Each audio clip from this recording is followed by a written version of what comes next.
अस्सलाम वालेकुम स्टूडेंट। तो उम्मीद है आप सब खैरियत से होंगे बच्चों। आज का हमारा जो टॉपिक है वो हमारे पास है पैरेलल प्लेट कैपेसिटर, जिसको हम लोगों ने क्या करना है, स्टडी करना है। ठीक है, तो कैपेसिटर से रिलेटेड मैं आप लोगों को जो है ना प्रीवियसली अंडरस्टैंड करवा के आ चुका हूँ। कैपेसिटर मैं अभी भी आपको अंडरस्टैंड करवा देता हूँ ताकि आपको जो है ना आपके लॉन्ग क्वेश्चन के टॉपिक के अंदर कोई प्रॉब्लम ना हो। बेसिकली आज हम लोगों ने जो है ना किसी भी कैपेसिटर की कैपेसिटेंस को इनहांस करने का मेथड जो है वो सीखना है। ठीक हो गया, उस चीज को हम लोग क्या करेंगे, डील करेंगे। तो बच्चों ये आपका इंपॉर्टेंट लॉन्ग क्वेश्चन है, आप लोगों ने इसको अच्छे से प्रिपेयर करना है। ठीक हो गया, तो हम लोग स्टार्ट करते हैं पैरेलल प्लेट कैपेसिटर को। उससे पहले अगर आप हमारे चैनल पे नहीं हो ना तो हमारे चैनल को जरूर सब्सक्राइब और लाइक करें ताकि हमारी हर आने वाली वीडियो जो है आप लोगों को मिल सके, क्योंकि हम लोगों ने आपका हाथ जो है वो एग्जाम टाइम तक नहीं छोड़ना। ठीक है, आप लोगों को सिलेबस वाइंड अप करवाएंगे कंप्लीट आप लोगों का।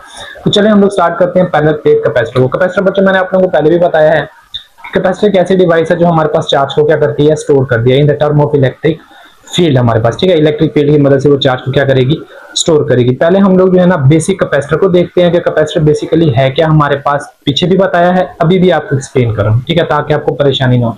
मेन टॉपिक हमारा ये है, तो लेक्चर को आप लोगों ने लास्ट तक जो है वो जरूर देखना है। तो हम लोग इसकी डेफिनेशन देखते हैं पहले। वो लोग कहते हैं कि parallel plate capacitor is a device that consist of two large parallel conducting plate.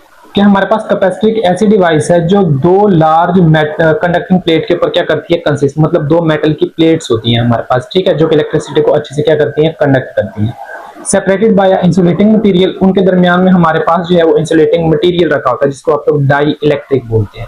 Insulating का मतलब होता है ऐसा मटेरियल जो अपने अंदर से इलेक्ट्रिक फील्ड लाइन को गुजरने नहीं देता या चार्ज को गुजरने नहीं देता। And is use to store energy, और ये किस लिए इस्तेमाल होता है, एनर्जी को स्टोर करने के लिए इस्तेमाल होता है हमारे पास। ठीक है, तो अभी मैं आपके सामने इसकी डायग्राम बना देता हूँ। तो इसकी जो डायग्राम है वो हमारे पास कुछ इस तरह से है कि एक हमारे पास दो हमारे पास मेटल की प्लेट है। तो बच्चों ये दो हमारे पास मेटल की प्लेट थी, इसको आप लोगों ने क्या करना है, एक हाई वोल्टेज बैटरी के साथ लगा देना है, और एक आप लोगों ने यहाँ पर स्विच ले लेना है। ठीक है, ये पॉजिटिव और नेगेटिव। ओके हो गया। इन दोनों के दरमियान जो डिस्टेंस है वो बच्चों हमारे पास है डी। ठीक है, और उसके बाद हमारे पास ये जो मेटल प्लेट्स हैं ये हमारे पास जिस टर्मिनल के साथ लगी हो ना, जो प्लेट जिस टर्मिनल के साथ है उसके ऊपर वही चार्ज क्या हो जाएगा, डिपॉजिट हो जाएगा। तो पॉजिटिव, तो इसके ऊपर क्या होगा, पॉजिटिव क्यू हमारे पास। ये नेगेटिव के साथ, तो इसके ऊपर क्या होगा, नेगेटिव क्यू हमारे पास। ठीक है, वो तब होगा जब आप लोग यहाँ पे स्विच को क्या करेंगे, कनेक्ट करेंगे और यहां से जो है वो वोल्टेज V को प्रोवाइड करेंगे। ओके हो गया। अब पॉजिटिव और नेगेटिव, तो इन दोनों प्लेट्स के दरमियान ना इलेक्ट्रिक फील्ड क्रिएट होगी, वो हमारे पास कुछ इस डायरेक्शन में होगी। ठीक है, पॉजिटिव से नेगेटिव की तरफ हमारे पास इलेक्ट्रिक फील्ड की डायरेक्शन होगी। इसी टर्म में आप लोग एनर्जी को जो है वो क्या करते हैं, स्टोर करते हैं कैपेसिटर के अंदर। अभी तक यहाँ पर ना बच्चों कोई मीडियम प्लेस नहीं है। ठीक है, यहाँ पर मीडियम कोई भी प्लेस नहीं है, मतलब कोई भी इंसुलेटर मैंने नहीं रखा। इसके अंदर हम लोग रखते हैं जैसे रखा ना इंसुलेटिंग मटेरियल, तो मैंने यहाँ पर इस टाइम इंसुलेटिंग मटेरियल नहीं रखा। आगे जाकर हम लोग इंसुलेटिंग मटेरियल को रखेंगे और मैं बताता हूँ कि इंसुलेटिंग मटेरियल को रखने से हमारे पास होगा क्या। इसकी एक छोटी सी डेरिवेशन है, पहले हम लोग वो देख लेते हैं। मैथमेटिकली अगर हम इसको करें ना, तो हमने मैट्रिक के अंदर ये चीज देखी है कि हमारे पास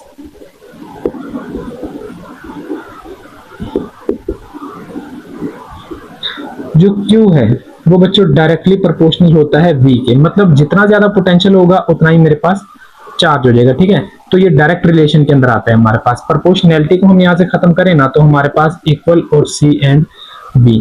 यहाँ पर जो C है ना ये हमारे पास होती है कैपेसिटेंस,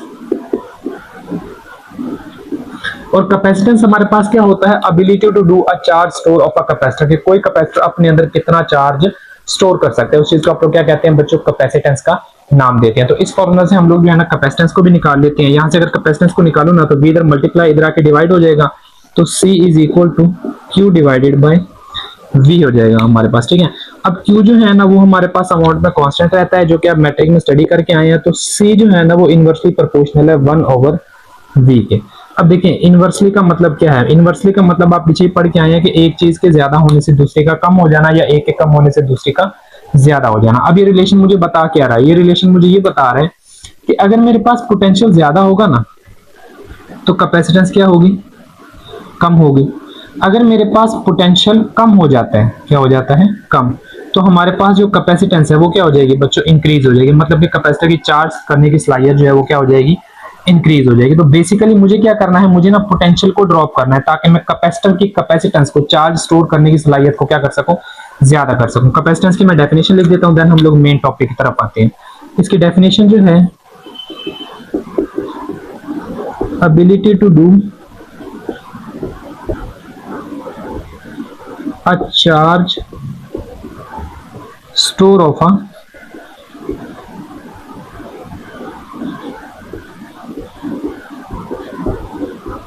कैपेसिटर की, किसी भी कैपेसिटर की जो है ना वो चार्ज स्टोर करने की सलाहियत को आप लोग क्या कहते हैं, कैपेसिटेंस का नाम देते हैं बच्चों। इसका जो एसआई यूनिट है ना, मैं आपको प्रीवियस वीडियो में बता के आया हूं, वो होता है बच्चों फैरेड। इसको एफ के साथ रिप्रेजेंट किया जाता है, ठीक है। अब 1 फैरेड हम लोग क्यों यूज नहीं करते, या 1 फैरेड हमारे पास किसके इक्वल होता है, ये हमारे पास जूल पर वोल्ट के इक्वल होता है। एफ जो है ये हमारे पास जूल नहीं, सॉरी, हमारे पास चार्ज का यूनिट कूलम होता है। कूलम डिवाइडेड बाय वोल्ट के इक्वल होता है। इसका मतलब ये होता है कि 1 फैरेड हमारे पास क्या है कि अगर आपका जो कैपेसिटर है वो 1 कूलम चार्ज को स्टोर करे तो आपके पास पोटेंशियल की जो वैल्यू है ना बच्चों क्या होनी चाहिए, 1 वोल्ट होनी चाहिए हमारे पास, ठीक है। ये जो डेफिनेशन है वो आपकी बुक के अंदर राइट ऑन भी है, आप लोग वहां से रीड ऑन भी कर सकते हैं। तो ये होता है फैरेड। अब फैरेड को हम लोग यूज क्यों नहीं करते, ये मैं प्रीवियस लेक्चर के अंदर बता के आया हूं, तो आप उस वीडियो को जाकर देखें, लास्ट में मैंने बताया हुआ है कि हम लोग फैरेड को यूज क्यों नहीं करते, छोटे यूनिट क्यों यूज करते हैं। छोटे यूनिट हमारे पास माइक्रो फैरेड, पिको फैरेड और क्या होता है, नैनो फैरेड होता है हमारे पास। ओके हो गया, आई होप सो आप लोगों को ये जो है ना वो समझ आया होगा। अब हमारा जो मेन टॉपिक है ना बच्चों वो है capacitance of a parallel plate capacitor हमारे पास, कि कैपेसिटेंस को हम लोग कैसे जो है वो इनहांस कर सकते हैं। तो ये मेरे पास ना कैपेसिटेंस का रिलेशन है, ये आप लोगों ने याद रखना है, C इनवर्सली प्रोपोर्शनल है 1/V। मुझे अगर कैपेसिटेंस को इनहांस करना है ना तो बेसिकली मुझे क्या करना है बच्चों, पोटेंशियल को ड्रॉप करना होगा। अब उस पोटेंशियल को हम लोग ड्रॉप कैसे करते हैं वो चीज हम लोगों ने यहाँ पर अंडरस्टैंड करनी है। अच्छा, तो यहाँ पे आप सबसे पहले ना कंसीडर कर लेंगे आपके पास एक कैपेसिटर है, ये हमारे पास कैपेसिटर है, ये हाई वोल्टेज बैटरी के साथ हम लोगों ने लगाया हुआ है, और यहाँ पर एक स्विच है हमारे पास, ठीक है। ये पॉजिटिव और ये क्या है, नेगेटिव वोल्टेज हमने प्रोवाइड किया और स्विच को क्या किया, कनेक्ट किया। तो अभी मैंने बताया है जो प्लेट जिस टर्मिनल के साथ है उसके ऊपर वही चार्ज आ जाएगा, पॉजिटिव क्यू, और यहाँ पे क्या आ जाएगा, नेगेटिव क्यू। इन दोनों प्लेट्स के दरमियान में जो डिस्टेंस होता है वो हमारे पास d, और जो इलेक्ट्रिक फील्ड की डायरेक्शन है ना हमारे पास, मैंने प्रीवियसली भी बताया है कि वो पॉजिटिव से किस तरफ होगी, नेगेटिव की तरफ होगी। तो ये मेरे पास इलेक्ट्रिक फील्ड की क्या होगी, डायरेक्शन होगी, ठीक है। अब देखें इस टाइम भी मेरे पास कोई जो है यहाँ पर डाइलेक्ट्रिक मीडियम गिवन नहीं है। डाइलेक्ट्रिक मीडियम को हम लोग बाद में निकालेंगे, पहले हमें ये देखना है कि जब हमारे पास कोई भी मीडियम रिक्वायर्ड नहीं होता उस टाइम हमारे पास जो मीडियम होता है ना वो बच्चों हमारे पास एयर होती है या वैक्यूम होता है, दोनों के लिए वैल्यू हमारे पास एप्सिलॉन नॉट की क्या होती है, 1 होती है, जिसको आप लोग परमिबिलिटी ऑफ फ्री स्पेस का नाम देते हैं, ठीक है। पहले मुझे वो निकालनी है, देन हम लोग मीडियम रखेंगे, मीडियम रखकर हम लोग निकालेंगे कैपेसिटेंस किस तरह से इनहांस होगी। तो अब हमारे पास होगा क्या, एज वी नो, या आप यहाँ पर जो है ना वो रिलेशन कर लें, when the medium between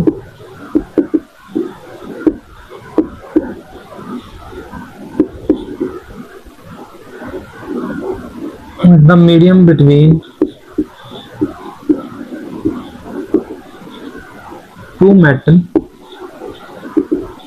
plate is air और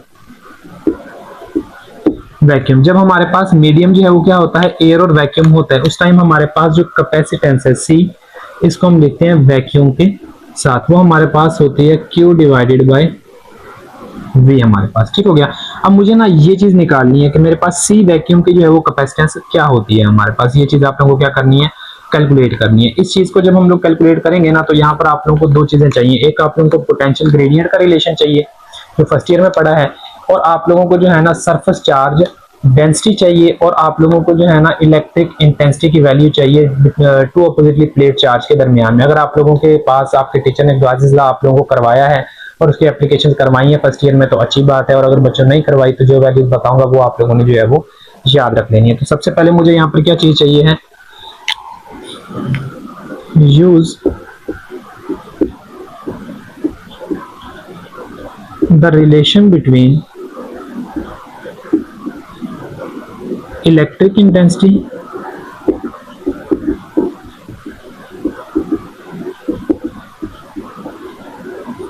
with respect to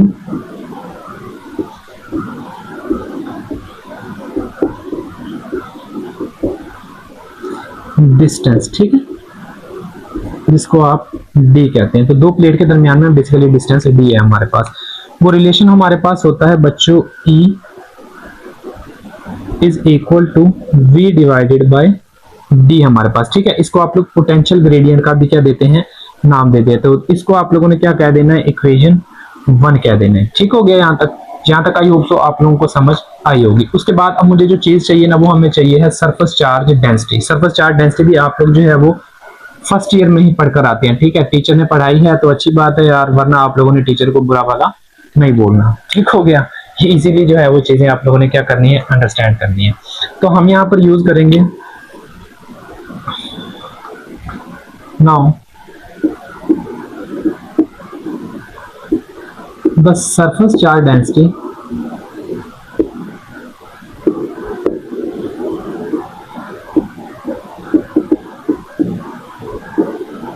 is, तो सरफेस चार्ज डेंसिटी हमारे पास क्या होगी। अब देखें सरफेस चार्ज डेंसिटी जो होती है ना, उसको रिप्रेजेंट किया जाता है सिग्मा के साथ, और ये होती है charge per unit area. Charge per unit area that is called surface charge density. इस फॉर्मूला को भी आप लोगों ने जो है वो एज इट इज क्या रख लेना है, याद रख लेना है। ये आपके पास है इक्वेशन नंबर 2।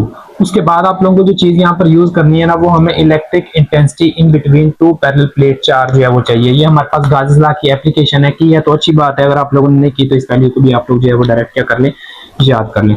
तो हमारे पास as electric intensity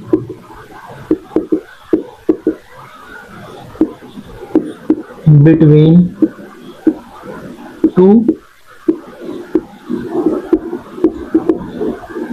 oppositely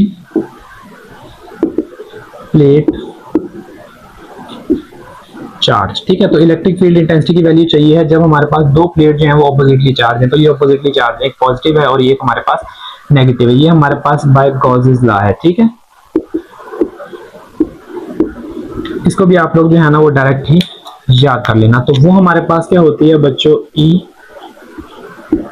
is equal to sigma divided by epsilon naught. ये मेरे पास सरफेस चार्ज डेंसिटी है, ठीक है, जिसको कहते हैं आप लोग चार्ज डेंसिटी।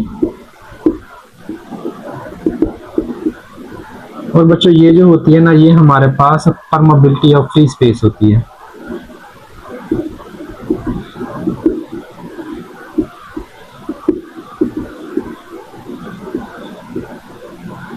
फ्री स्पेस होती है, ठीक है। अब आप लोगों ने क्या करना है, ये जो एप्सिलॉन की वैल्यू है हमारे पास, ठीक है, सिग्मा की वैल्यू, उसको ना यहाँ पर पुट कर देना है। तो हम क्या करते हैं, पुट द वैल्यू ऑफ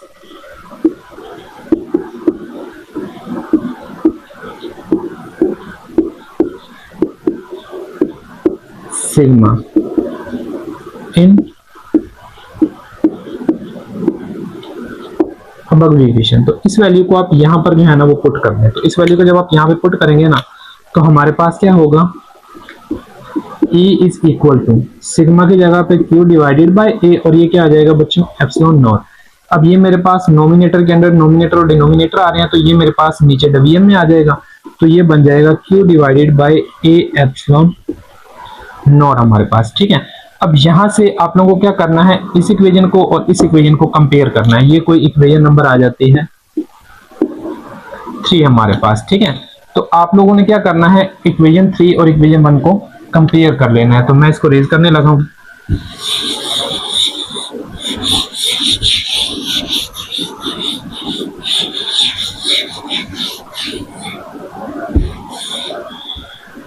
तो आपने क्या करना है, कंपेयरिंग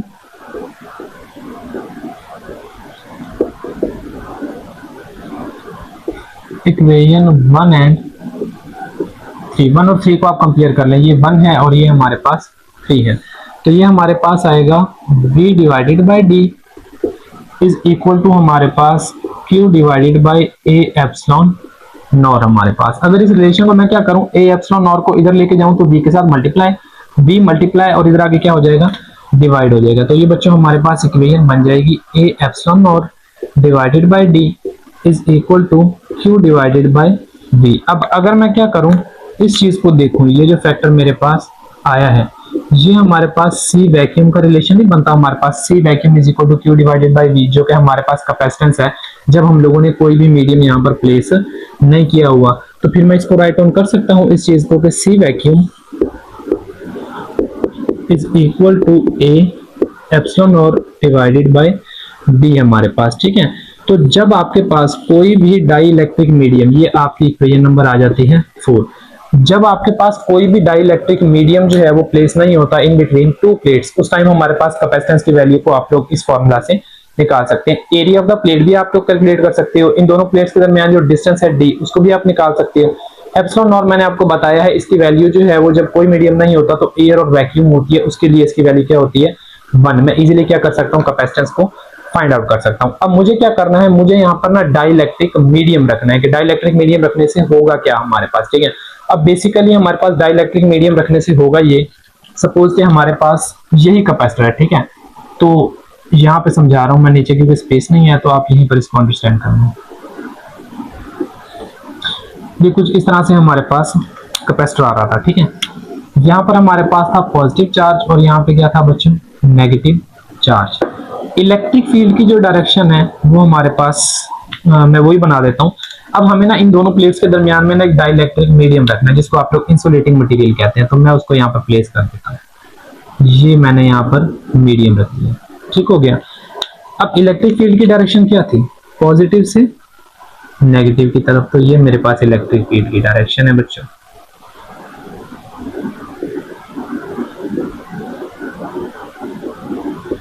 ठीक है, और ये जो चीज है मेरे पास, ये क्या है, ये हमारे पास है डाई इलेक्ट्रिक, इसको आप लोग इंसुलेटर भी बोलते हैं।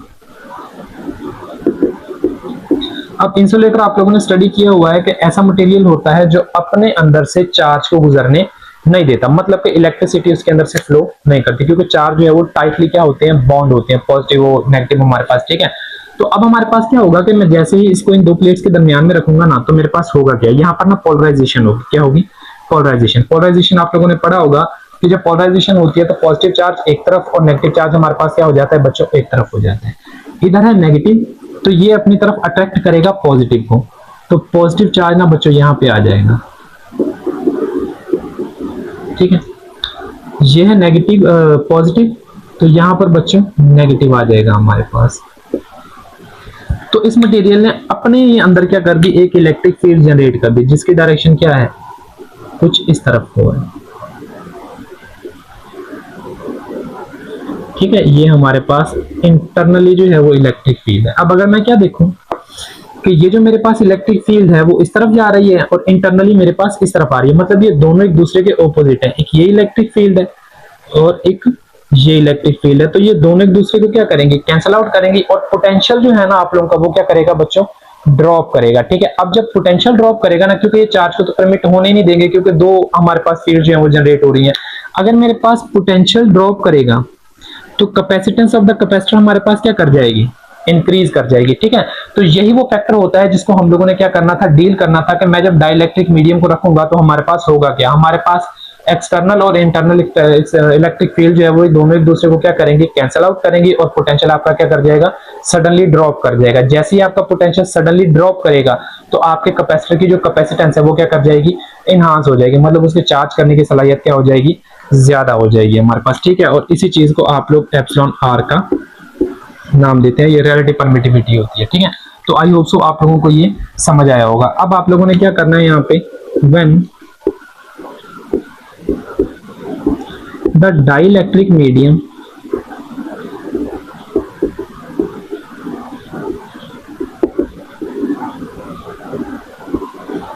इज प्लेस्ड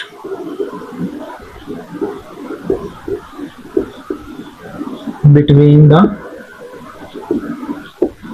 चार्ज, ठीक है। अब डाइलेक्ट्रिक का मतलब है एप्सिलॉन आर हमारे पास, और ये मैंने आपको बताया है ये हमारे पास रिलेटिव परमिटिविटी होती है। ठीक हो गया। तो जैसे ही मैं यहाँ पर मीडियम रखूंगा ना, आपने करना कुछ नहीं है, आपने सिर्फ यहाँ पर एप्सिलॉन आर की वैल्यू एक जो है वो ऐड कर देनी है ये लिखने के बाद। तो हमारे पास सी जो है वो चेंज हो जाएगा मीडियम के अंदर, क्योंकि अब मैंने मीडियम रख दिया है। तो ये मेरे पास ए एप्सिलॉन आर और डिवाइडेड बाय क्या हो जाएगा बच्चों, डी आ जाएगा। ठीक है, ये कोई इक्वेशन बन जाएगी आपके पास 5। अब हमें जो रिलेशन यहाँ पर प्रूव करना है वो हमें ना एप्सिलॉन आर की वैल्यू निकालनी है इससे आगे, जो कि मेरे पास डाइलेक्ट्रिक कोएफिशिएंट ऑफ डाइलेक्ट्रिक है। ठीक है, कोएफिशिएंट ऑफ डाइलेक्ट्रिक को अगर आप निकालेंगे ना, आप क्या करें, इक्वेशन नंबर 5 को इक्वेशन नंबर 4 के ऊपर डिवाइड कर दें। तो हमारे पास डिवाइडेड इक्वेशन 4 फ्रॉम 5, 4 को जो है ना 5 के ऊपर क्या कर दो बच्चों, डिवाइड कर दो। जब मैं 4 को क्या करूंगा 5 के ऊपर डिवाइड करूंगा तो हमारे पास होगा क्या, मैं यहां पे कर देता हूं। ठीक है, डिवीजन करेंगे तो मेरे पास C medium divided by C vacuum is equal to, हमारे पास सी मीडियम की वैल्यू क्या है, A epsilon r divided by D. उसके बाद सी वैक्यूम की वैल्यू क्या है, ए एप्सिलॉन और डिवाइडेड बाय डी। डी के साथ कैंसिल, ए एप्सिलॉन और के साथ क्या हो गया, कैंसिल हो गया। रिमेनिंग हमारे पास जो बचा ना वो एप्सिलॉन आर बचा।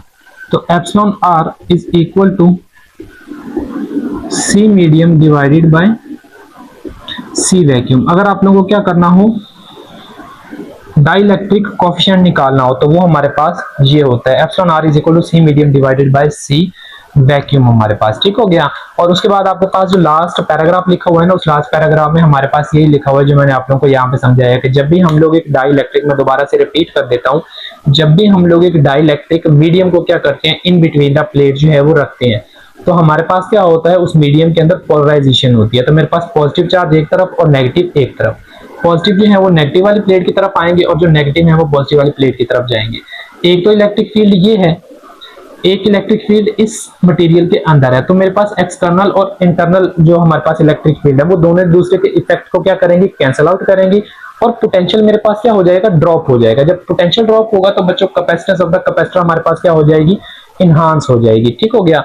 और ये कैपेसिटेंस ऑफ द कैपेसिटर जो है मैंने आपको लास्ट टाइम भी बताया है कि ये हमारे पास किन किन चीजों के ऊपर डिपेंड करती है। एक तो हमारे पास ये डिपेंड करती है आपके एप्सिलॉन आर के ऊपर। अब एप्सिलॉन आर अगर मैं जनरली की एग्जांपल दूं ना, तो यहाँ पर आप लोग रबड़ ले लें। जो रबड़ होती है ना हमारे पास, ठीक है, वो इंसुलेटर मटेरियल होता है, उसकी वैल्यू हमारे पास 294 होती है। ठीक है, जैसे कि यहाँ पर ये भी मुझे पता होगी, इसकी वैल्यू 1 होगी, इसकी वैल्यू 2.94 रबर के लिए। डिस्टेंस भी आप लोगों को पता होगा, तो वैल्यूज पुट करें। और सी मीडियम के लिए आप लोग मीडियम रखने के बाद कैपेसिटेंस ऑफ द कैपेसिटर को क्या कर लें, यहाँ पे फाइंड आउट कर लें। ठीक हो गया। तो कैपेसिटेंस ऑफ द कैपेसिटर जो है वो हमारे पास डिपेंड करती है एक तो किस चीज के ऊपर, एक तो जो है वो कैपेसिटर की शेप के ऊपर। किस चीज के ऊपर डिपेंड करेगी, कैपेसिटर की शेप के ऊपर डिपेंड करेगी। दूसरा हमारे पास जो है वो नेचर ऑफ द मटेरियल के ऊपर डिपेंड करेगी, जो कि आप लोग यहाँ पर क्या करोगे, प्लेस करोगे, डाइलेक्ट्रिक मीडियम आप लोग प्लेस करोगे। ठीक है, तो बच्चों ये हमारे पास होता है capacitance of the parallel plate capacitor. I hope so आप लोगों को ये समझ आया होगा। मजीद अगर आपका कोई क्वेश्चन है तो आप लोग हमसे कमेंट बॉक्स के अंदर पूछ सकते हैं।